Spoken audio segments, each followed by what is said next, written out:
नमस्कार। प्रस्तुत है आज का चिंतन। विद्यालय चल रहा था।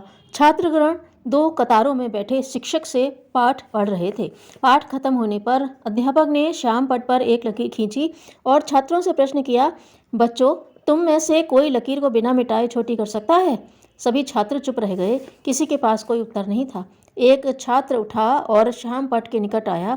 उसने शिक्षक के हाथ से खड़िया लेकर श्याम पट पर खींची हुई लकीर के पास ही उससे एक बड़ी लकीर खींच दी। अध्यापक उस छात्र के बुद्धि चातुर्य से अवाक रह गए और विद्यार्थियों से बोले, यह याद रखो कि जीवन में महान बनने के लिए किसी को मिटाना आवश्यक नहीं है। इसके लिए तो हमें स्वयं ही अपने कार्यों द्वारा औरों से आगे बढ़ना होगा। यह अध्यापक थे प्रोफेसर तीर्थराम। प्रायोगिक प्रतीकों के माध्यम से शिक्षा देने की यह उनकी अपनी विधि थी। बाल्यकाल से ही उनमें विद्याध्ययन के प्रति अटूट लगन थी। फाका कशी का जीवन व्यतीत करते हुए भी उन्होंने अपनी क्रियात्मक आराधना में लवलेश कमी नहीं आने दी। उनकी प्रतिभा से प्रभावित होकर उनके प्रिंसिपल ने उस समय आग्रह किया, जबकि वे एमएससी गणित में सर्वाधिक अंकों से उत्तीर्ण हुए थे, कि तुम्हारा नाम सिविल सर्विस की परीक्षा के लिए दे रहा हूँ। तो तीर्थराम ने कहा, मैंने अपनी फसल से लाभ उठाने के लिए उसे बेचने के लिए मेहनत नहीं की है। मैं तो उसे बांटना चाहता हूँ और सेवक बनकर ही रहूँगा। खूब समझाया प्रिंसिपल ने, परंतु वे अपने निश्चय से टस से मस नहीं हुए। फलस्वरूप उसी कॉलेज में अगले सत्र में प्रथम मास में ही वे प्रोफेसर बन गए। विद्यार्थी जीवन में उन्हें बड़ी कठिनाइयों का सामना करना पड़ा। इंटर पास कर लेने के बाद घर वालों ने आगे पढ़ाने से इनकार कर दिया, परंतु तीर्थराम तो अपनी विद्या व्यसनी वृत्ति को किसी भी प्रकार मेटना नहीं चाहते थे।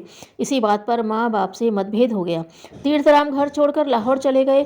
साथ में पत्नी भी। घर से विरोध रखने वाले पुत्र की पत्नी का खर्च अभिभावक क्यों उठाए? वहीं उनका शिक्षण चलता रहा। किन कठिनाइयों से वे अपना तथा अपनी पत्नी का निर्वाह करते हुए पढ़ रहे थे, उस समय के बड़े ही मर्मस्पर्शी संस्मरण सरदार पूर्ण सिंह ने लिखे हैं। जब शिक्षा पूरी हुई तो अधिकारी बनने की अपेक्षा अध्यापक बनना पसंद किया। अध्यात्म साधना के प्रति उनके मन में आरंभ से ही लगन थी। विद्यार्थी जीवन में एक बार उनसे किसी ने पूछा, तुम एमए कर लेने के बाद क्या करोगे? तीर्थराम ने उत्तर दिया, यदि कोई इच्छा है तो यही कि अपना सारा जीवन और हर एक सांस प्रभु की सेवा में लगा दूं और मनुष्य मात्र की सेवा करूं। इस उत्तर में उनकी आध्यात्मिक विचारधारा स्पष्टतया परिलक्षित होती है। कोई भी सच्चा अध्यात्मवादी शरीर की सुख सुविधा और साज सज्जा पर निर्वाह मात्र से अधिक ध्यान नहीं देता। यही कारण है कि स्वामी जी एमए में जब 60 रुपये प्रतिमास छात्रवृत्ति प्राप्त कर रहे थे, जबकि और अध्यापन काल में 200 रुपये वेतन पाने लगे, तब की स्थिति में कोई अंतर नहीं लाए। जो रुपया बचता उसे गरीब विद्यार्थियों की मदद करने में लगाते। गरीबी का उन्हें अच्छा अनुभव था और इसी कारण उनकी सहानुभूति गरीबों के साथ सदैव जुड़ी रही। शरीर में कभी रोग उत्पन्न हो जाए तो उसकी चिंता किए बिना भी अपने काम में लगे रहना उनका स्वभाव बन गया था। एक बार उन्हें गुर्दे का दर्द होने लगा, धीरे धीरे बढ़ता गया और उन्हें बिस्तर पकड़ लेना पड़ा। कोई और होता तो कराह तड़प कर ही मर जाता, परंतु स्वामी राम के चेहरे पर भी हंसी मुस्कान खिली रहती। उर्दू के प्रसिद्ध कवि इकबाल उनके घनिष्ठ मित्रों में से थे। वे उन्हें देखने पहुंचे। जैसे दीन दयनीय दशा की कल्पना की थी, ठीक उसके विपरीत स्थिति देखकर आश्चर्यचकित रह गए।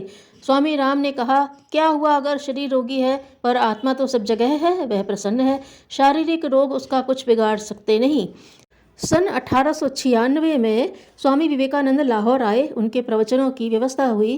रामतीर्थ तो इस प्रकार के आयोजनों में अग्रणी रहते ही वहाँ उनका स्वामी जी से निकट संपर्क बना और वे उनके व्यक्तित्व से बड़े प्रभावित हुए। अंतिम दिन विदाई के अवसर पर रामतीर्थ ने स्वामी जी को एक घड़ी भेंट में दी।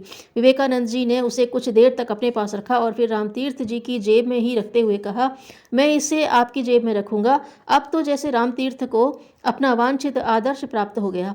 इस प्रसंग ने उनके सामने जीवन का एक नया आयाम प्रस्तुत कर दिया। वे अपनी ज्ञान पिपासा को शांत करने के लिए स्थान स्थान पर घूमने लगे। हरिद्वार, ऋषिकेश, बद्रीनाथ आदि कई स्थानों पर उन्होंने एकांत जप और ध्यान साधना की। नौकरी से भी उनका मन हट गया।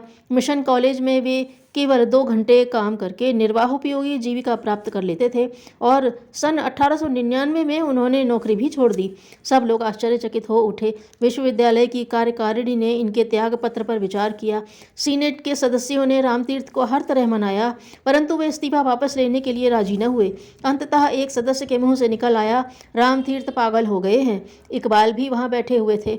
बोले, रामतीर्थ पागल हो गए हैं तो मेरी समझ में नहीं आता कि दुनिया में फिर अकल कहाँ है। स्वामी रामतीर्थ ने नौकरी छोड़कर संन्यास ले लिया और वे वेदांत का प्रचार करने लगे। इस दार्शनिक विचारधारा का जो परिष्कृत रूप उन्होंने सर्वसाधारण के सामने रखा, वह आज तक प्रचलित सभी मान्यताओं से अलग और प्रगतिशील अर्थ रखता है। इसके प्रति उन्हें इतनी दृढ़ आस्था थी कि एक एक अवसर पर उन्होंने कहा, भारतवर्ष का पतन वेदांत के जीवन मूल्यों में अनास्था होने से हुआ है। उनके कृतित्व और व्यावहारिक वेदांत के विचारों में सामंजस्य ढूंढा जाए तो यही प्रतीत होता है कि स्वामी रामतीर्थ वेदांत के सर्वोत्कृष्ट उदाहरण हैं। उनकी धारणा का मूल था, हर घड़ी ऐसा अनुभव करो कि जो शक्ति सूर्य और नक्षत्रों में अपने को प्रकट कर रही है, वही तुम में भी है और तुम उसी के अविभाज्य अंग हो। तुच्छ विचारों और बंधनों को सर्वथा भूल जाओ, फिर तुम अमर जीवन प्राप्त कर सकोगे। स्वयं को ईश्वर का अंश, अविनाशी राजकुमार आत्मा स्वीकार कर लेने के बाद कौन मनुष्य साधक, निराश और अकर्मण्य रह सकता है।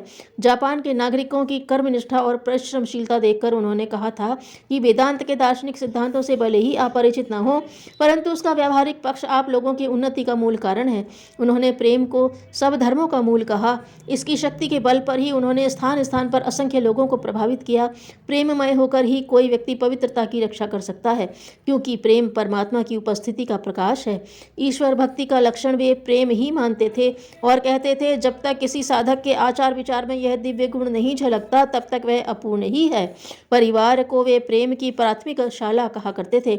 उनके एक अनन्यतम सहयोगी सरदार पूर्ण सिंह ने जब परिवार छोड़कर संन्यास लेने की बात कही तो उन्होंने सरदार जी को मना किया और कहा कि जब तक तुम इस प्राथमिक कक्षा में दिव्य प्रेम का अवतरण नहीं कर लेते, संन्यास की बात भी नहीं सोचनी चाहिए।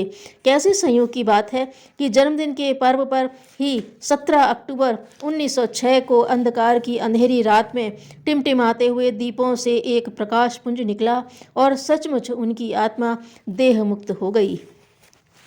मन के लिए स्वाध्याय वैसा ही है जैसा शरीर के लिए व्यायाम। धन्यवाद।